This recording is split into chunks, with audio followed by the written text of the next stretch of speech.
오늘 하나님 말씀은 사도행전 18장 1절에서 11절까지 말씀입니다. 218페이지입니다. 오늘의 QT 본문입니다.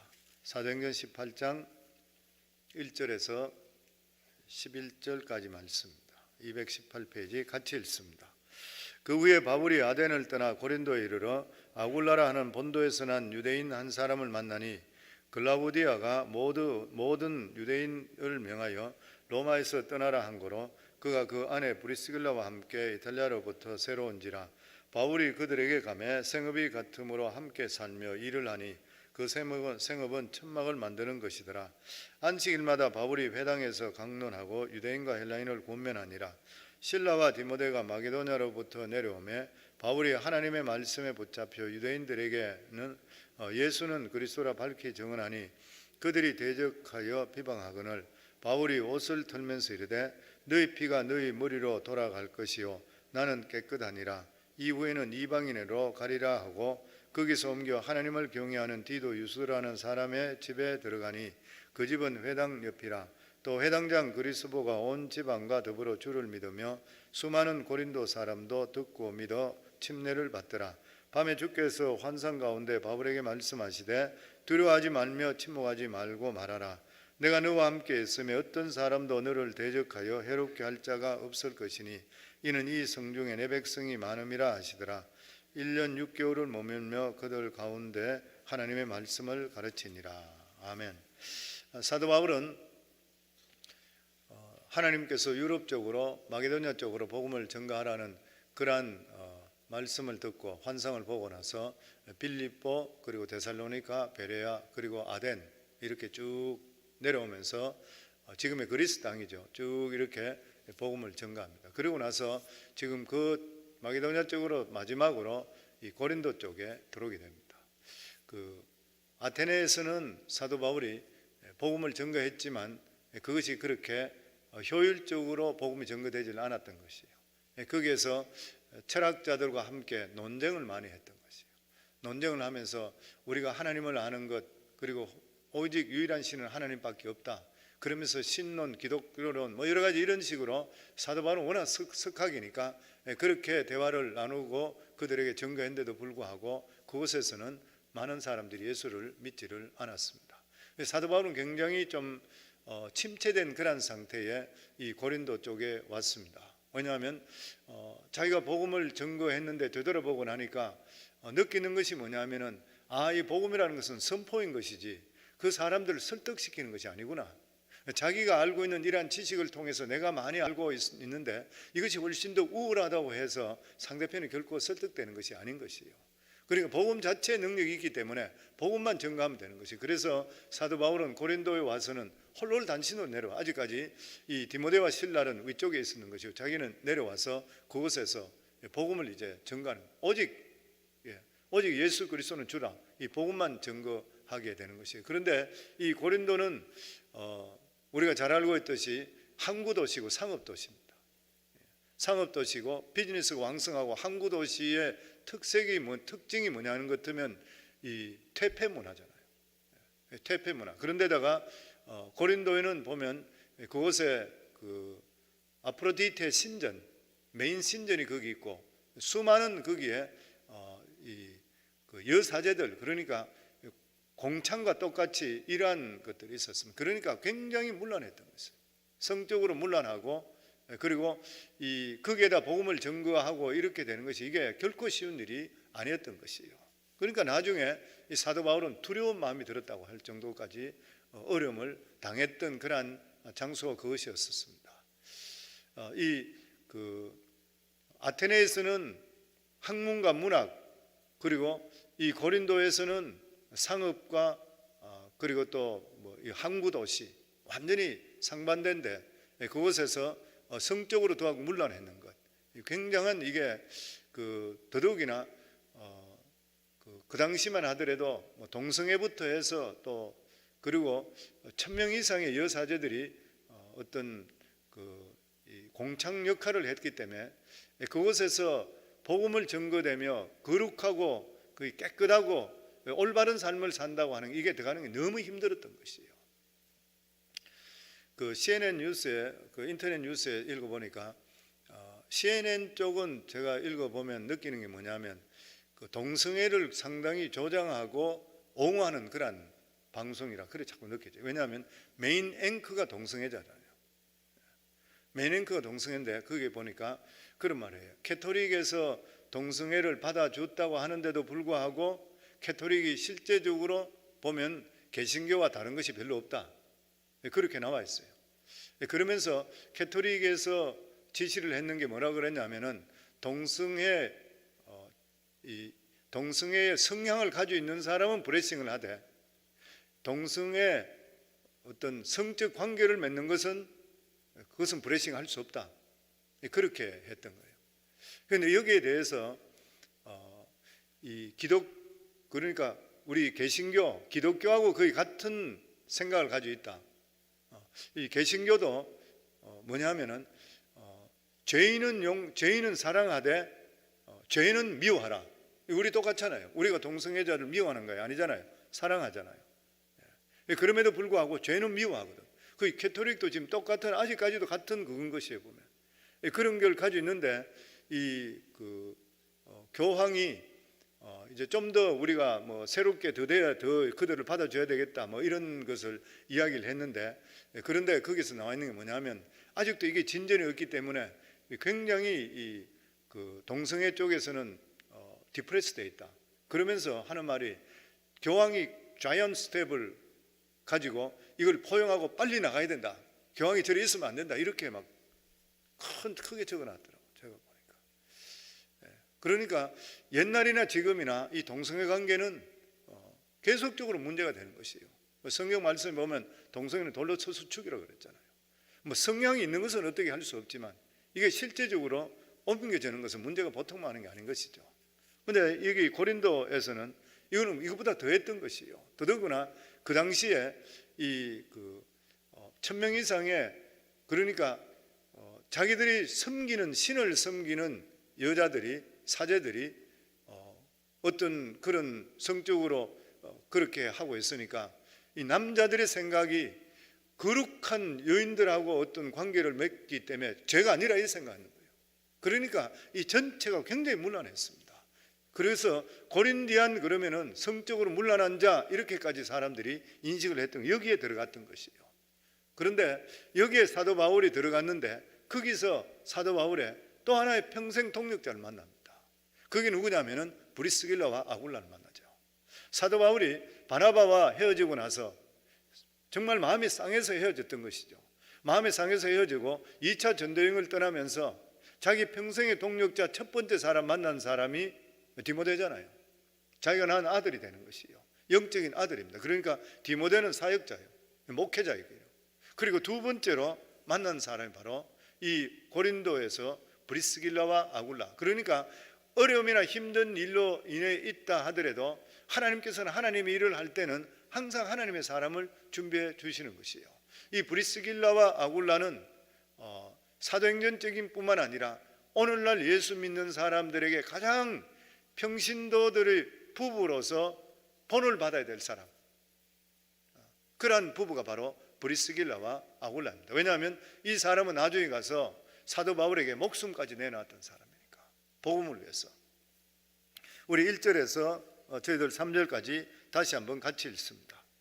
그 후에 바울이 아덴을 떠나 고린도에 이르러 아굴라라 하는 본도에서 난 유대인 한 사람을 만나니 글라우데아가 모든 유대인을 명하여 로마에서 떠나라 한 거로 그가 그 안에 브리스길라와 함께 이달리아로부터 새로 온지라.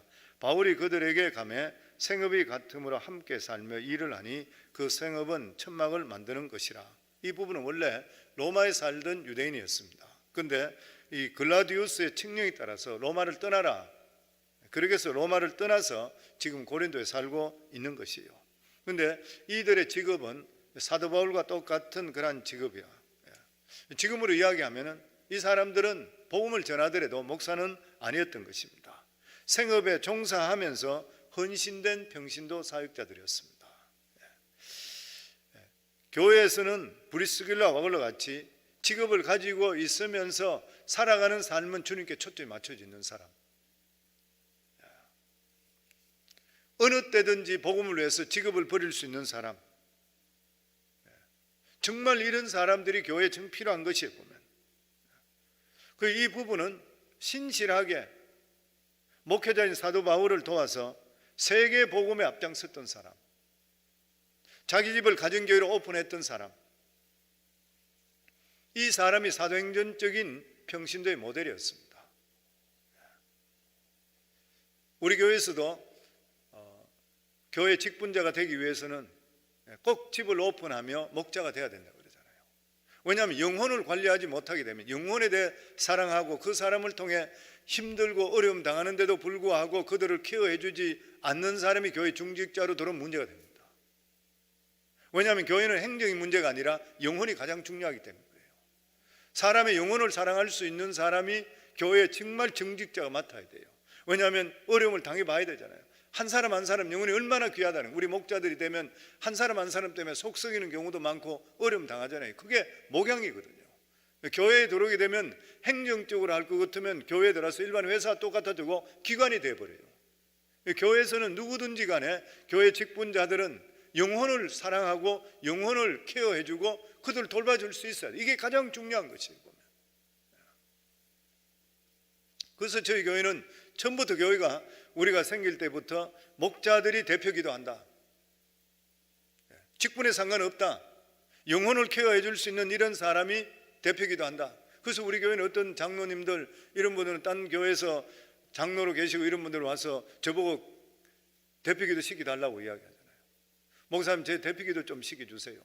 내가 명색이 내가 장로인데, 그리고 내가 키웠던 사람들이 이 교회에 많이 있는데 나 좀 대표 기도 시켜주세요.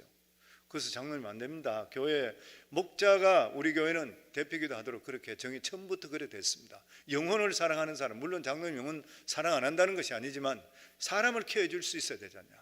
그게 아니고 내가 장로네 직분이네 이러면서 와서 교회에서 한다고 그러면 그걸 어떻게 받아줄 수 있겠습니까?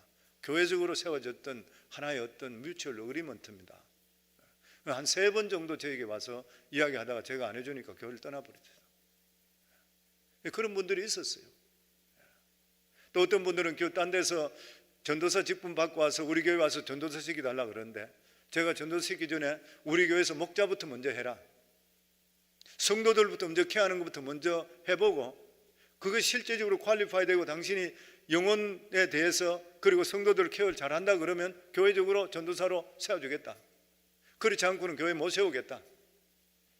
그래서 실제적으로 목자 시키는데 우리 교회 성도님 목자보다 훨씬 못해요. 못해. 싸우고 문제가 되고 스스로 교회 떠나버려요.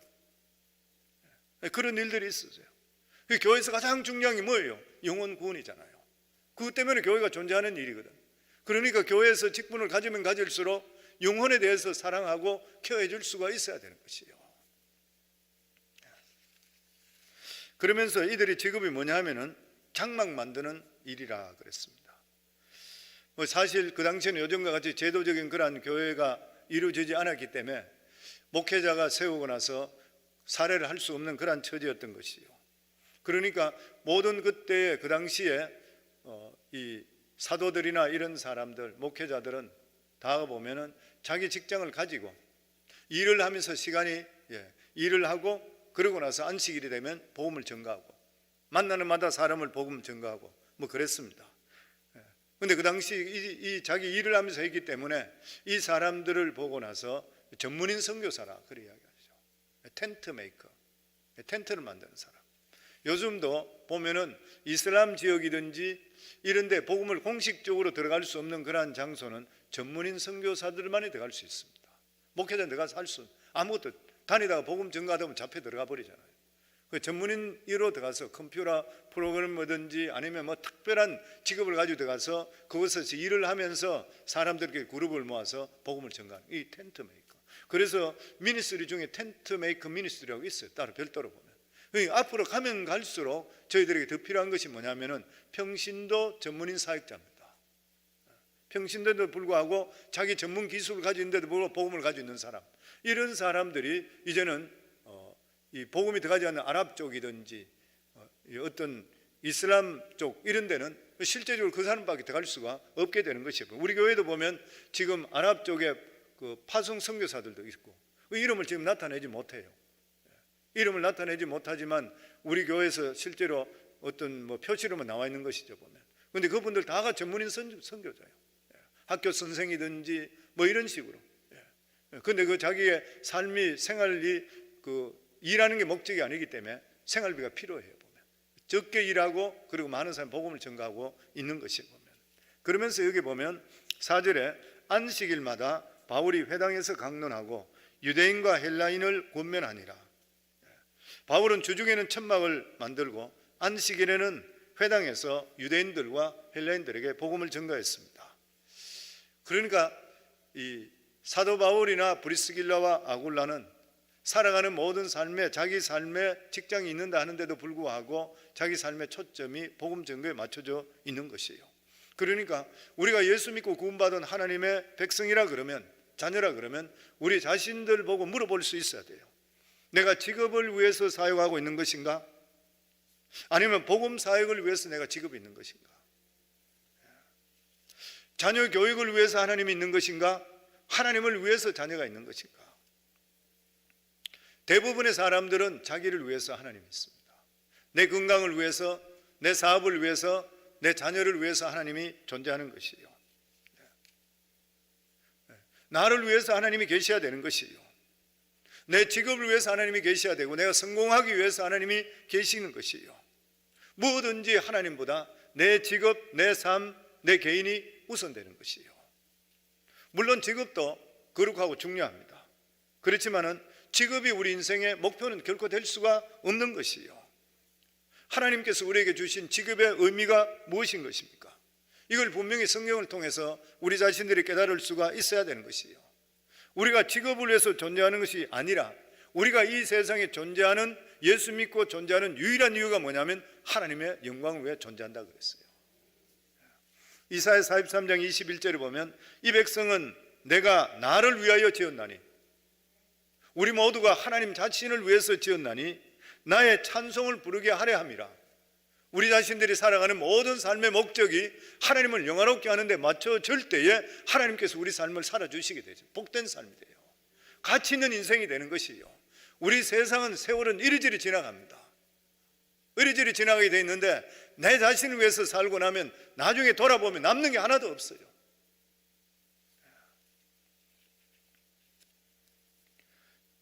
만약에 모든 것들이 나에게 초점이 맞춰지게 된다면 직업이 우상이 되고 우리 가정이 우상이 되고 내 자녀가 우상이 되는 거예요.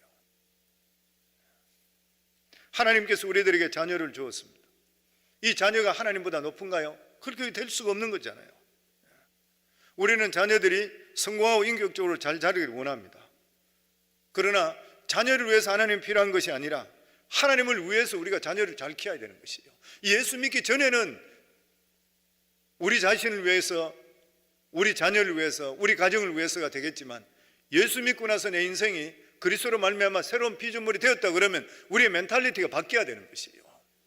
살아가는 삶 반드시 바뀌어야 돼요. 무슨 일이든지 간에 하나님 일이 먼저 될 수가 있어야 되는 것이에요. 우리가 분명히 알아야 될 것은 우리의 직업이든지 결혼이든지 우리 자녀까지도 하나님의 존재, 하나님의 영광을 위해서 존재한다. 이 우선순위가 결코 우리 삶 속에 바뀌어서는 안 되는 것이에요. 우리의 믿음이 약해진다든지 믿음이 하나님께 멀어지기 시작하면은 옛날로 자꾸 돌아갑니다. 우리 자신들을 항상 진단해 볼 수 있어요. 내 상태가 어떤지, 내가 모든 일에 대해서도 결정이 하나님 뜻 가운데 결정되는 것인가 아니면 내가 좋아하는 것으로 먼저 결정되는 것인가 보면 내 영성 상태를 알 수가 있는 것이에요. 우리들은 주님을 위해서 직업을 가질 수도 있고 버릴 수도 있고 그리고 주님을 위해 살 수도 있고 죽을 수도 있는 거예요. 그 마음을 가질 때에 정말 이 세상에 살아갈 때 자유를 느끼게 됩니다. 그러면 사도 바울은 5절 말씀에 보면은 말씀에 붙잡혔다. 우리 같이 읽습니다.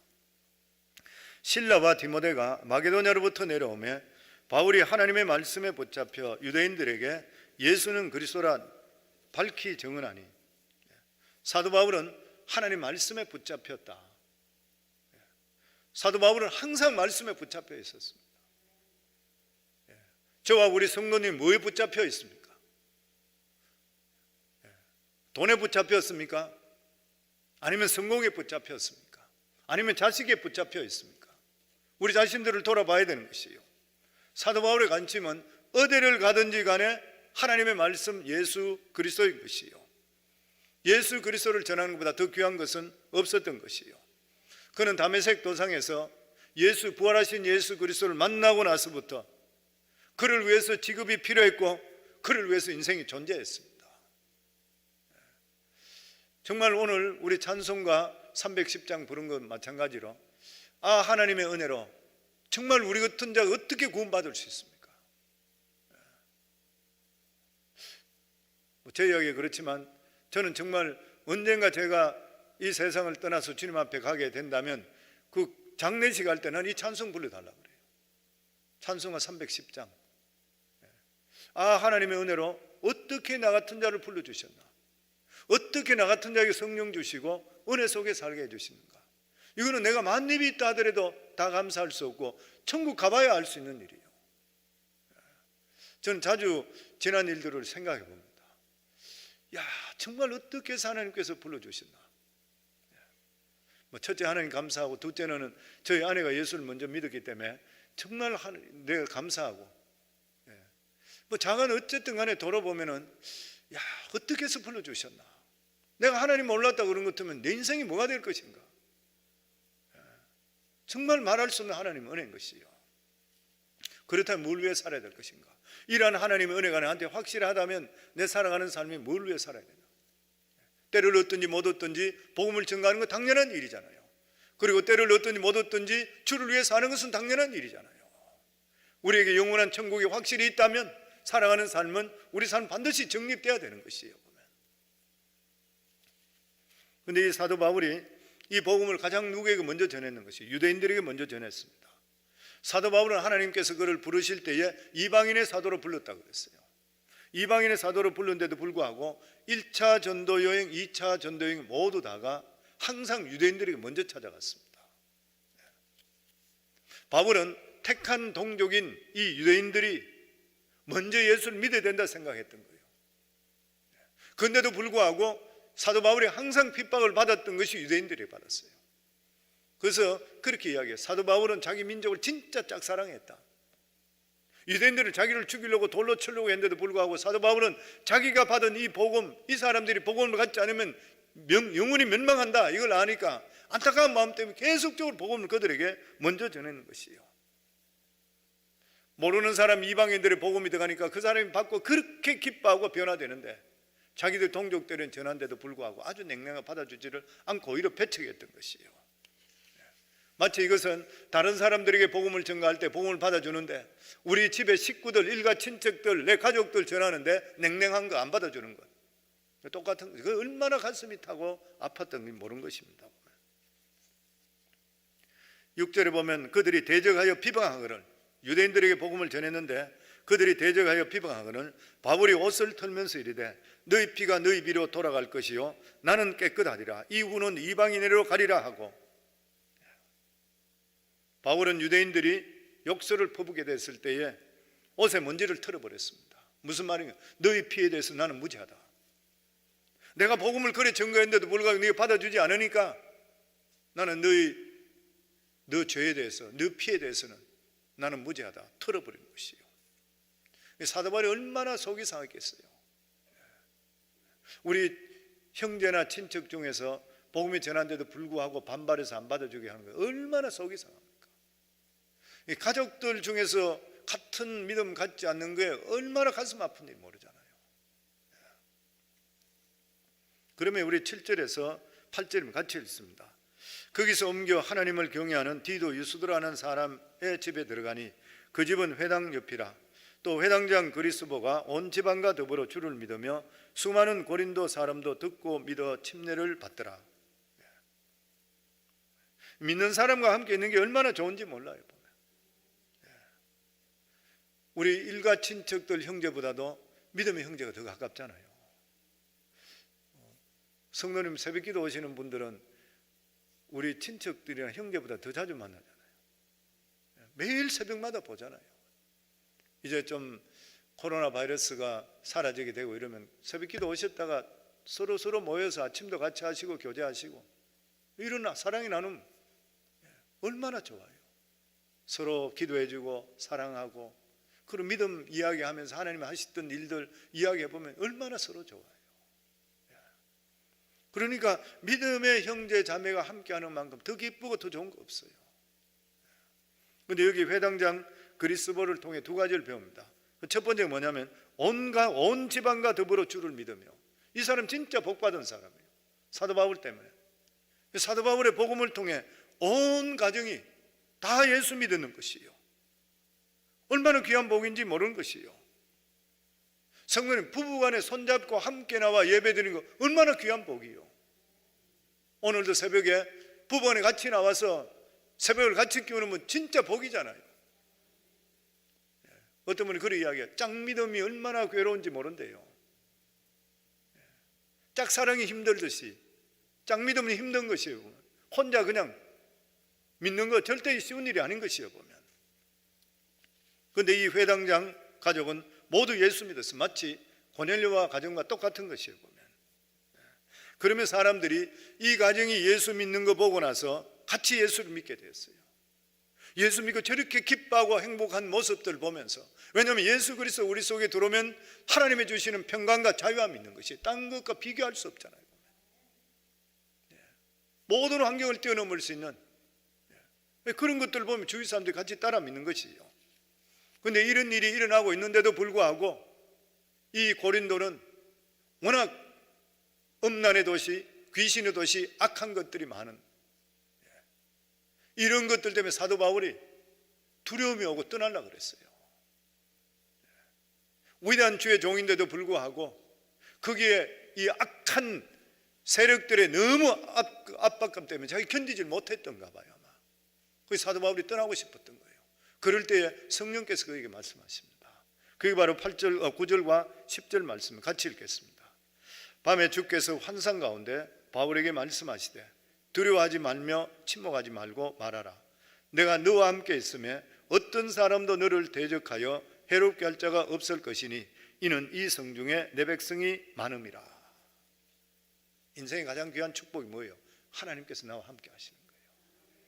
하나님과 함께 하시면 죽어도 좋은 것이에요. 아멘. 그리고 또한 여기 말씀에 보면 전도와 선교의 가장 최대적이 뭐냐면 두려움입니다. 우리 전도할 때 그렇잖아요. 저 사람한테 복음 전하는데 저 사람이 보고 인상 쓴다든지 아니면 나쁜 말 나에게 하면 내가 어떡할까, 이런 두려움이 있잖아요. 두려움인 것이에요. 사람은 한 번 두려움에 붙잡히면 벗어나지 못한다 그래요. 사도 바울은 두려움 때문에 이 고린도를 떠나고 싶은 마음이 있었어요. 그런데 주께서 환상 속에서 두려워하지 말라, 이 음란하고 폐역한 도시지만 잠잠하지 말고 나가서 말해라. 아무도 너를 해치지 못할 것이라. 이게 얼마나 위로되는 말씀이에요. 우리가 어떤 어려움을 당하고 있을 때 얘야 걱정하지 말라, 내가 너와 함께한다, 이 문제는 분명히 해결된다, 걱정하지 말라, 이 말씀 듣게 되면 얼마나 위로가 돼요. 지금 똑같은 그런 것이에요. 그런데 실제적으로 우리가 신앙생활 할 때 보면은 이런 음성 듣기가 극히 어렵습니다. 어려운 일을 당하고 힘든 일이 있을 때 하나님께 부르짖는데도 불구하고 하나도 응답되지 않을 때가 많이 있어요, 보면. 그러면 주님 주무십니까? 왜 이러십니까? 언제까지입니까? 우리가 절규할 때가 많이 있는 것이에요. 사도 바울이 그럴 때였었던가 봐요. 그러니까 하나님께서 그에게 위로하시고 축복해 주시는 것이에요. 성경에 보면은 하나님께 맡겨준 사명이 있는 자들에게는 항상 하나님께서 말씀해 주셨습니다. 여호수아도 마찬가지잖아요. 모세로부터 영도하는 권을 이어받고 나서 모세 같은 사람은 지팡이로 가지고 온갖 기적을 다 일으키고 반석을 칠 때 물이 나고 이 선물에다가 막대기를 던질 때 단물이 되고 온갖 기적의 역사가 다 일어났던 사람인데 자기는 그 수종들도 몸종으로 있던 사람이에요. 이스라엘 수백만의 영도자가 되니까 얼마나 불안하고 떨렸어요. 두려워 떨려서 아무것도 못했어요. 그때 하나님께 또다시 말씀하시잖아요. 여호수아 1장 9절에 보면 내가 명한 것이 아니냐, 내가 너에게 지명한 거 아니냐, 너는 마음을 강하고 담대히 하라, 두려워하지 말고 놀라지 말라. 하나님이 주신 어떤 일이 있다 하더라도 우리 자신을 돌아보면 두려워하고 놀라요. 그렇지만 하나님께 주신 일이고 하나님께 맡겨준 일이라 그러면 마음을 강하고 담대할 때 하나님의 역사는 우리 속에 임하게 되어 있는 것이에요. 우리는 하나님의 말씀을, 성령의 음성을 직접적으로 들을 때는 있지만 극히 드뭅니다. 그렇지만 하나님께서 우리에게 성령을 통해서, 성령이 벌써 하나님이시니까 성령을 통해서 우리에게 말씀해 주셔요. 그래서 성경을 읽고 우리가 묵상하고 기다리시고 이것이 계속적으로 훈련되는 것이 큐티 훈련입니다. 큐티를 그냥 보고 답 적고 나서 옆에 보면 답 적고 생각해보고 잠깐 해보고 이것이 나에게 무엇이 적용되는가 이 정도로 끝나버리는 것 같으면 공부하는 거하고 뭐 그렇게 많이 차이 나지 않아요. 그런데 큐티는 반드시 우리가 콰이어 타임이잖아요. 경건의 시간입니다. 무슨 말씀인가? 그러고 나서 하나님 오늘 이 말씀을 통해 저에게 무슨 말씀을 주십니까? 그러면 잠잠하게 기다리시기에는 내 속에 있는 성령께서 매번 말씀하는 건 아니지만 필요할 때는 우리에게 성령의 음성을 들려주십니다. 왜냐하면 성령께 살아 계시기 때문인 것이요. 그런데 사도 바울에게 가장 두렵고 힘들 때 그에게 힘을 줬던 그 말씀이 뭡니까? 이 성중에 내 백성이 많도다. 두려워하지 말라. 무슨 말이에요? 하나님의 택한 백성이 여기에 많이 있다는 거예요. 이 음란하고 배악한 도시지만 하나님의 잃어버린 백성이 있다는 것이에요. 마치 목자가 잃어버린 양을 찾듯이 하나님의 간절한 마음이 여기 있다는 것이에요. 사도 바울이 그 말을 듣고 나서 그곳에서 이 선교 여행 가다가 고린도 교회가 딴 데서는 데살로니가 같은 데는 3주밖에 안 있었잖아요. 근데 여기서 얼마나 있어요? 무려 1년 6개월을 거주합니다. 하나님께 말씀하시기 때문에. 11절 보면 1년 6개월을 머물며 그들 가운데 하나님 말씀을 가르치니라. 사도 바울의 한 장소에서 이렇게 오래 머문 것은 이성에 하나님의 백성이 많도다 주님의 음성을 들었기 때문인 것이에요. 부름받은 주의 종은 어떤 경우에서도 주의 음성을 들어야 됩니다. 그리고 그 명령을 따라 사는 것이에요. 주님이 계시면 아무리 위험한 장소라도 그것이 안전한 장소가 되는 것이고, 주님이 계시지 않으면 내가 볼 때 안전하게 보인다 하더라도 결코 그것은 안전할 수가 없는 것이에요. 그래서 우리 인생에 살아가는 삶은 주님과 동행하고 주께 의탁하는 삶을 살아가는 삶이 복된 삶이 되는 것이에요. 오늘도 새벽을 깨우는 사랑하는 귀한 성도님들, 하나님은 살아계시고 오늘도 이 자리에 와 계신 줄 믿습니다. 오늘도 주께서 우리들에게 말씀하고 있는 줄 믿습니다. 오늘도 주시는 이 말씀을 우리 마음판에 새겨서 주님과 동행하고 복된 삶이 되기를 주 이름으로 축원합니다.